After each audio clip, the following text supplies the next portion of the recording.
Nós estamos na barcadeira, onde tem um terreno abandonado e esse não está praticar drift. Atualmente está aí na mesa de uma situação fastidiosa. Agora, não tem um terreno onde não por praticar na paixão, para o qual tem deporte de motor. Lo que pasa, 2 semanas pasada, más o menos, uno de los cordones caí y ya, me sería más ambulancia, la gente que isla, cual parte de deporte, no, de mi hobby. Anto, Jinana me te quiere, la vai viral riba Facebook, anto me te quiere, doinan de terreno lo awak, anto nang alaga sera entrada, para nós não poderiam mais.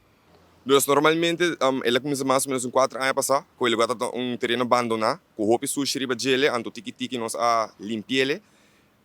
Havia uma candela basta grande, com nanga, dus me te querer doinan de terreno mesmo a clean up basta bom, anto nanga pone nanga bloque entrada com porta basta grande, pero que toques por a manage para ser bromar nanga bau, dus seguinte bobisa 3 anos qualquer a wakinanang nos tabata hasi uso de gele, pero nunca conosco um evento ou algo assim, dus diz me training e nos salting hopi miro nessa também também qual é fanático não mesmo. Kita passa tá com kinanang tabata base central para turhiende e tabata adequado para nos hasi nos drifting, pero a wakinana ya so iso opinião de bisa com timpalo marga, pero eta basta leu e também nós tínhamos bailanta stichting para se nós temos permisso para nos hasi evento ou training ou so.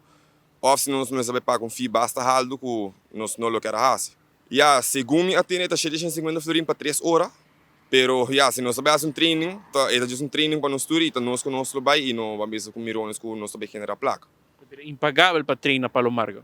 Vou dizer sim, porque que nós não estamos pagar nada e nós estamos molestar gente tampouco. E o que você vai fazer plan para viajar? Você vai subir caia? Já, a mim não lo fazia, porque me quedo um exemplo na isso não gosto bem também novo começando em hobby aqui.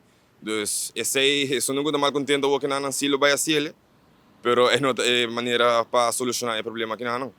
Sim, ja, eigenlijk que não está adequado, pero me te querem nos lo vai ele mais. Pero se nós podemos lugar, um terreno ou pista chiquito que nós podemos exercer nos deporte, why not? Mirando que o Palo Marga está fora de presupuesto de jovem aqui, não te queda nada outro na final, sim que não tem o desejo de fazer aqui, que não lo tem, que vai ir para caia, se não deseja de praticar o drefamento. Âmbito Marcos Espinosa, nós te prometo notícia.